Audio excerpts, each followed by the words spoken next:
Fala galera, meus amores, sou o Selmo Almeida para quem não me conhece e aqui ao meu lado, simplesmente Guido. Galera, mais uma entrevista para a nossa série Entrevista com os Aprovados. E hoje estamos com Guido, tá meus amores, que passou para medicina na UF, não é verdade?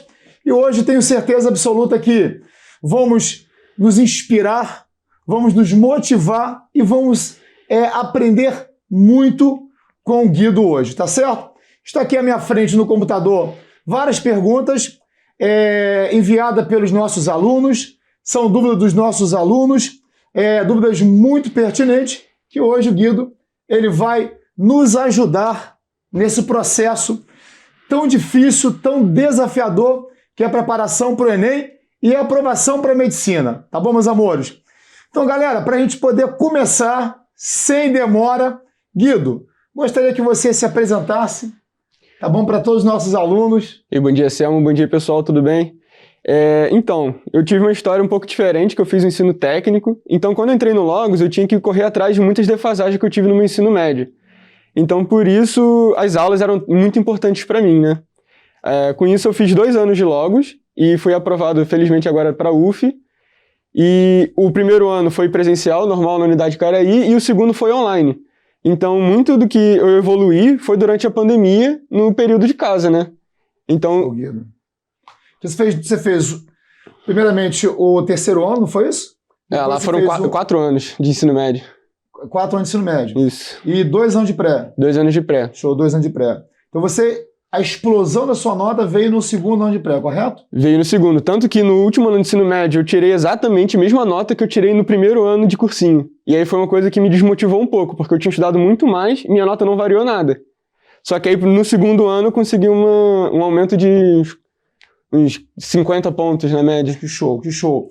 Então, olha só, galera, é importante a gente assim, se ligar nesses detalhes do que o Guido vai falar, que muitas coisas que ele vivenciou, vocês também estão vivenciando esse ano.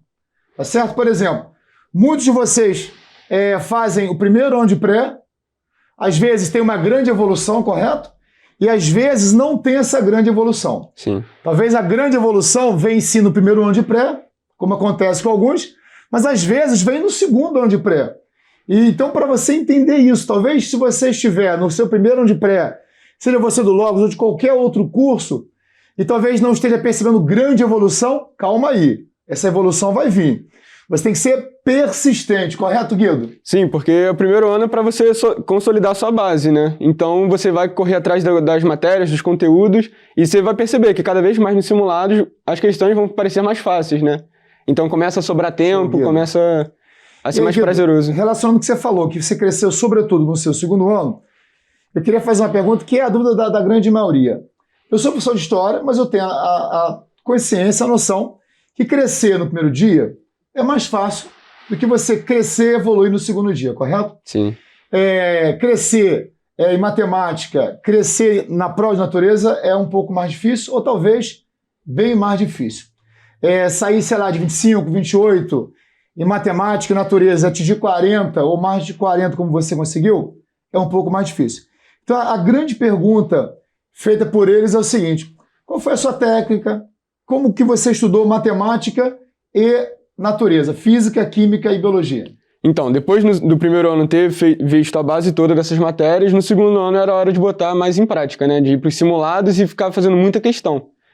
Então, principalmente pelos simulados. Os simulados eram o meu maior norteador para saber o que eu tinha que estudar mais e revisar no caderno depois, né?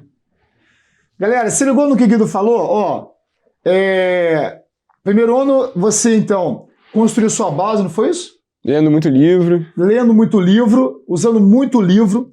Construiu uma base teórica, estou errado ou não? Sim, sobretudo a base teórica.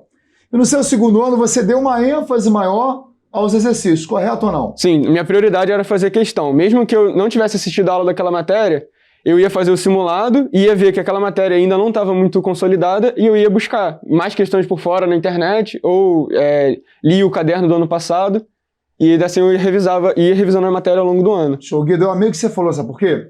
Porque muitos alunos que estão assistindo a gente no Logos e em diversos outros cursos, muitas das vezes eles assistem às aulas, aí vão para os exercícios.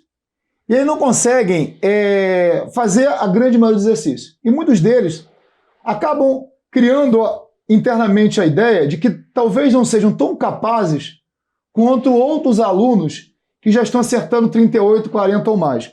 Você falou uma coisa importante. Primeiro, consolidar a base teórica. E essa base teórica, ela vem com a aula e vem com o estudo de livro, correto ou não? Sim. Tá certo? Isso é importante você entender, galera.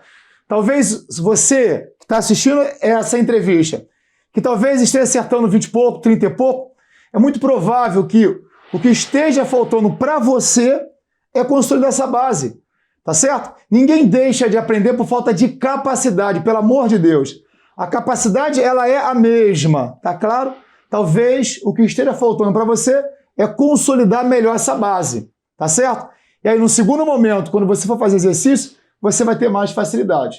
E você que já consolidou essa base, ou seja, mergulhar mesmo na piscina dos simulados exercícios. Perfeito. Já que a gente está durante a Olimpíada, não é verdade? Perfeito. Guido, show de bola, meu amigão, lindo demais. Guido, outra pergunta feita pelos nossos alunos é o seguinte. Essa é uma frase que eu ouço muito dos alunos, mas eu ouço direto, que é o seguinte: não estou conseguindo dar conta de tudo, Selmo. O que eu faço? Inclusive, ontem eu fiz 3 mentorias, interessante que 3 não, foram mais de 10, mas a maioria delas e 3 meninas falaram justamente isso. Selmo, não estou dando conta, estou cheio de matéria atrasada, o que eu faço? Você em algum momento também chegou a vivenciar isso ou não? Com certeza. Eu acho impossível dar conta de tudo todos os momentos, porque a sua semana não vai ser igual sempre, vão ter imprevistos, né? E aí o que eu fazia?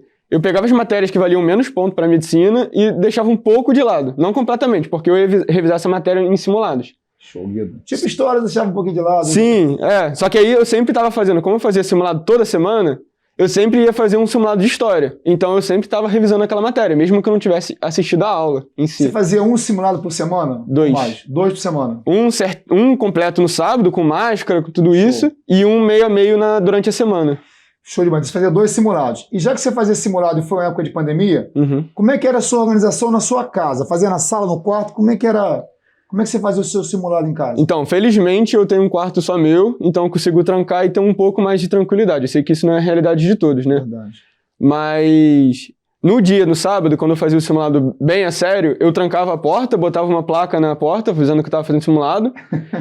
E como eu não sabia como ia ser o Enem, eu me preparei para o pior. Então eu fechava a janela, não ligava ar-condicionado, não ligava ventilador. Não sabia se ia poder beber água no Enem, então eu não bebia água no simulado. E aí eu fazia no pior cenário possível, a prova colando no braço. Caramba, show. E isso, quando eu cheguei na prova, foi uma tranquilidade, porque eu vi a janela aberta, o ventilador ligado, podia comer. Então eu treinei no mais difícil para conseguir fazer no dia da prova, né? Caramba, show, Guido. Pô, lindo demais, cara. Guido, outra pergunta muito importante que meus alunos têm feito é o seguinte. Revisão, né? Tem aquela frase que você já ouviu, que todos já ouviram, que é o seguinte: quem não revisa, não passa. Não é uma frase minha, eu uso essa frase também, mas é uma frase usada por muitas e muitas pessoas. Porque esquecer, a gente vai esquecer. É verdade, não tem como você estudar algo uma única vez e ficar na sua mente para sempre. Isso não existe. Galera, presta atenção. Você que está assistindo, que estuda um assunto, depois esquece, aí você pensa, caramba, eu esqueço tudo. Calma, é super, hiper normal. A gente esquece tudo. Ó, por exemplo, onde está meu celular? Nem sei mais, já esqueci. Eu perco meu celular 50 vezes por dia. É normal a gente esquecer, tá certo? Então, Guido, essa é a pergunta. Eu sei, claro, que você também esquecia coisa comum, então como é que você revisava? Como é que era a sua revisão de humanas e de exatas? Era igual? Tinha alguma pequena diferença ou grande diferença? Como é que era? A revisão de humanas, eu sempre fazia muito simulado, então o simulado era o principal norteador para tudo. Humanas, eu ficava lendo muito mais o caderno das aulas, das anotações das aulas. E no simulado de humanas, quando eu via um gabarito que eu não sabia, eu colocava num caderninho pequeno. Show. Esse caderninho pequeno era o caderninho que eu ficava lendo todo dia, sempre que eu ficava batendo o olho em tudo. E aí eu anotava fórmula, anotava gabarito, e esse caderno foi o principal para eu ficar revisando. Show, Guido. Galera, ano passado a gente não tinha dessas tabelas de autodiagnóstico, esse ano a gente tem as tabelas. que na verdade eu infernizo a vida deles, cobrando essas tabelas. Então, galera, é importante isso.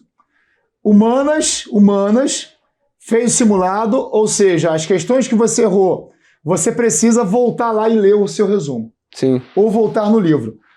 Revisar humanas não pode ser só com exercício. Você tem que ir lá, reler o caderno, ou reler o livro, isso é fundamental. E exatas, você revisava sobretudo... Fazendo muito simulado e fazendo todas as fichas dos professores. Show. Exatas eu fazia 100% das fichas, mesmo que se não desse tempo naquela semana, eu ia jogando para as semanas seguintes. E eu quebrava os blocos, por exemplo, o professor deu um bloco de 100 questões. Eu não ia fazer as 100 questões de uma vez só. Eu Dava 100 questões, hein, Guido? Eu acho que já sei quem é, hein? Alguns professores de física, de química. Saulo, Léo, Luizinho, essa galera, né? E aí eu pegava esses blocos de 100 questões e repartia eles em, por exemplo, 25 questões no dia que eu recebia, botava 25 para daqui a 3 dias, 25 na semana seguinte, e eu fazia isso com todas as matérias. Então eu sempre estava fazendo todas as matérias de tudo. E aí eu estava sempre revisando ao longo dessas semanas, né, esses blocos. Show de bola, né, Guido? Maravilhoso, amigão. Guido, agora vem uma outra pergunta. Assim, a grande maioria dos alunos no Brasil inteiro, né, a grande maioria que quer medicina, acredito, que quanto mais tempo se estuda, mais se aprende. É uma máxima hoje, é uma frase, é algo que a galera hoje no Brasil inteiro fala, que na verdade a gente sabe que não é assim. Né? Não se aprende mais quem mais tempo estuda, tá certo? Entra nessa questão, o tempo é importante, a gente sabe que é, mas a saúde mental, ela é tão importante quanto as muitas horas estudadas. Eu queria saber de você se, nesse segundo ano de pré, que você realmente explodiu, se você teve o cuidado, né, você se preocupou em cuidar da sua saúde mental, e se você teve esse cuidado, como você fez isso? Ah, com certeza. E principalmente ficando em casa, a gente tende a achar que tem que estudar o tempo todo, né? Que a gente não vê as pessoas parando para descansar do nosso lado. Então a gente acha que é só a gente sozinho. Com isso, eu criei algumas regras para mim, que era fazer atividade física todo dia, independente da duração. Fazer pelo menos 30 minutos, nem que fosse isso. E eu percebi que isso aumentava meu rendimento nos estudos depois. Então não era um tempo perdido fazendo atividade física, era sim um investimento no futuro, porque quando eu ia voltar a estudar, eu voltava melhor, voltava com a cabeça mais fresca, conseguia lembrar mais das coisas. Show, Guido. Galera, vocês ouviram isso? Isso é importante, meus amores, porque tem muita gente que acha assim, cara, se eu for fazer exercício físico, eu vou estar perdendo tempo, enquanto o meu concorrente vai estar lá estudando. Não é verdade. O tempo que você investe no exercício físico, você vai memorizar melhor, você vai conseguir focar melhor, tá certo, criança? Isso vai diminuir a sua ansiedade, vai diminuir a sua irritabilidade e vai deixar você muito mais motivado, entendeu, galera? Motivado. O exercício físico, ele faz com que o cérebro, não é isso, Guido? Você sabe melhor que eu, produz neurotransmissores, sim. Não é isso? Guido sabe melhor do que eu, não é isso? Neurotransmissores, por exemplo, Guido, dê alguns exemplos aí de neurotransmissores que deixam a galera mais motivada. Virou a prova agora. Serotonina, não sei. Serotonina, dopamina, não é isso? E aí você fica muito mais motivado, entendeu, galera? Então, assim, uma coisa que a gente sempre fala, se você quer passar no vestibular, seja direito, engenharia, medicina, você precisa fazer, no ano de preparação, não aquilo que você gosta, tá certo? Claro, tem alguns momentos de fazer o que você gosta. É o momento não é isso? Sim. Saúde mental, do seu prazer. Mas em grande parte dos momentos é fazer o que é necessário. E fazer atividade física, certo? No meu ver, é necessário. Não é opcional, sabe? Alguns gostam, outros não gostam. Então, se você não gosta, meus amores, tem que fazer. É necessário. Nem que seja uma caminhada na praia, alguma coisa assim, no final do dia, né? Lindo. Ah, mas Selma, Guido, eu não gosto de academia. Como o Guido falou, caminha, não é isso? Pedala, faz polichinelo, exatamente. Corda, entendeu? Ajuda a mãe na faxina, vai lavar louça, desses mais fácil, desses físicos. Guido, lindo demais, amigão, olha só. Outra pergunta importante, e essa, eu gostaria muito que você falasse com muita calma para eles. Fala-se muito de estratégia no dia da prova, não é isso? Estratégia, e a gente sabe que cada aluno tem a sua estratégia. Não existe uma única estratégia que vai dar certo, ou que já deu certo, ou que dá certo. Cada um tem a sua estratégia. No dia da prova, primeiro dia e segundo dia, tá certo? Quais foram as estratégias que você usou que deram certo para você? Quantas questões você acertou em matemática? 40. 40, tá certo? Sim. No primeiro dia e no segundo dia, como é que foi a sua estratégia? Então, a estratégia foi bem parecida nos dois, mas acho que o mais importante não inventa estratégia no dia da prova. Não adianta você escutar uma live, que o que mais tem é live de professor na véspera, que muda a estratégia e você se desespera, né? Verdade. Então, a estratégia tem que estar consolidada desde os simulados. E isso vai dar uma segurança muito grande para você na prova. Porque a minha estratégia eu fazia em blocos de 15 questões. Então, por exemplo, no segundo dia, eu começava lendo e tentando fazer as 15 de naturezas, e as que eu não conseguia, ou que eu via que ia demorar demais, eu pulava pro final. Você trouxe a prova, não trouxe, Guido? Trouxe. Guido trouxe a prova, a prova... Você tem que guardar, Guido. Isso aí é uma relíquia. Eu vou moldurar no futuro. Moldurar, ou seja, a prova, não é isso? Sim. Que te levou pra UF. Isso aí é uma relíquia, entendeu? Isso é uma relíquia. E aí eu fazia os blocos de 15 e quando eu não conseguia resolver uma questão via que demorar, eu pulava ela e colocava no final da prova, na capa, que essa parte é mais dura, então é mais fácil de achar.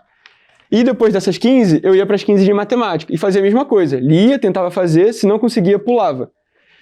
E eu ficava nesse ping-pong, indo para a natureza de matemática. Que você pulava, você marcava atrás. Marcava atrás com nível de dificuldade. Então, se eu soubesse, eu demorava muito... Se eu soubesse fazer a questão, mas fosse demorar, eu marcava com um triângulo.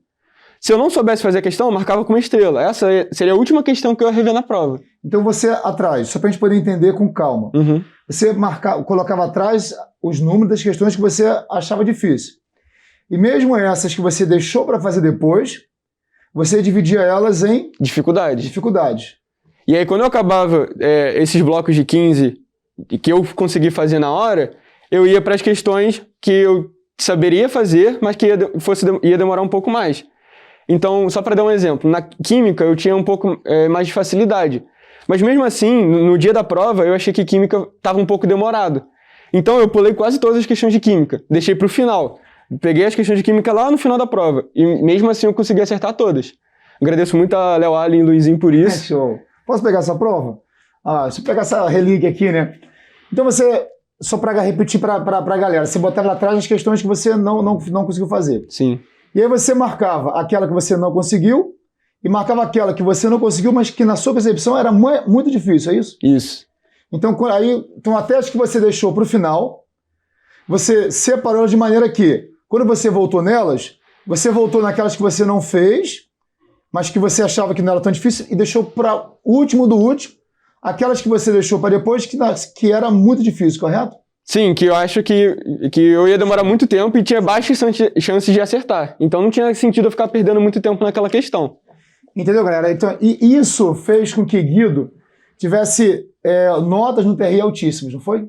O TRI me favoreceu bastante por conta disso. Absurdamente. Matemática dele com 40 questões deu a ele, eu sei por causa da sua prova e de outros alunos, o TRI dele, por isso que eu perguntei matemática, porque o TRI dele de matemática com 40 foi superior a alunos que acertaram 42 e 43. Escuta isso, é meio surreal.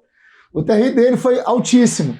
Então essa questão do TRI, essa questão de você saber deixar para depois, e mesmo as questões que você deixa para depois, você estabelecer ali um índice de dificuldade. Essa é difícil, essa é ainda mais difícil. Isso é importante, porque essa que é mais difícil ou super difícil, se não houver tempo de você fazer, a perda não é tão grande. Exatamente. Ou se você errar, você sabe que a perda vai ser pequena. O que vai te dar mais pontos são as questões mais fáceis. Isso vocês estão careca de saber. Mas para saber se é fácil ou difícil, você lia a questão, correto? Eu lia e tentava fazer na hora, porque quando eu tentava fazer aquela leitura inicial de ler por cima e tentar classificar, eu geralmente classificava tudo errado. Então eu tinha que ler a questão com mais atenção para ter certeza se aquela questão eu sabia ou não. Entendeu, galera? Isso é importante, porque eu não quero assim, eu vou ler rapidinho para saber se é difícil ou fácil. Ler rapidinho não vai fazer você entender se é difícil ou fácil. Então tem que ler com atenção, não é isso, Guido? Sim. Com atenção, com calma. Ou tentar fazer aí que você vai saber se ela é difícil ou se ela é fácil. Porque tem um que olha a questão, essa é difícil, nem leu. Calma, cara. Tem que ler a questão, separar das fáceis, medianas e difíceis, isso para o vestibular é fundamental, correto, Guido? Ano passado teve a questão de log e todo mundo classifica log como difícil, mas dentro das questões de matemática não era uma questão difícil, era média para fácil, eu acho. Show, Guido. Então todo mundo classificou como difícil, só que era uma questão que era tranquila, sabe? Galera, isso é importante para vocês, galera, isso é fundamental. Fundamental, beleza? Guido, tenho certeza que o que você está compartilhando conosco, eu estou aprendendo muito com você, e tenho certeza que a galera está aprendendo muito, muito, muito com você. Agora eu queria te fazer uma pergunta, que é o seguinte. Você, no seu segundo ano, que você explodiu, correto ou não? Primeiro ano de pré, você disse que a sua nota em relação ao terceiro não mudou muito, beleza? Sim. Em algum momento, assim, pintou alguma dúvida? Se você ia conseguir ou não? Sobretudo nesse primeiro ano que você, cara, minha nota não está aumentando, eu não estou evoluindo como eu gostaria, até porque o seu primeiro ano você também estudou pra cacete. Sim. Estudou absurdamente. Né? E não viu naquele primeiro ano estudando absurdamente esse crescimento como você esperava. E tenho certeza que muitos que estão vendo a gente, eles vivenciam isso. Cara, eu estou estudando pra cacete, cara, mas não estou percebendo essa evolução. Você já disse. Primeiro você formou essa base teórica, aula, muito livro e também exercício.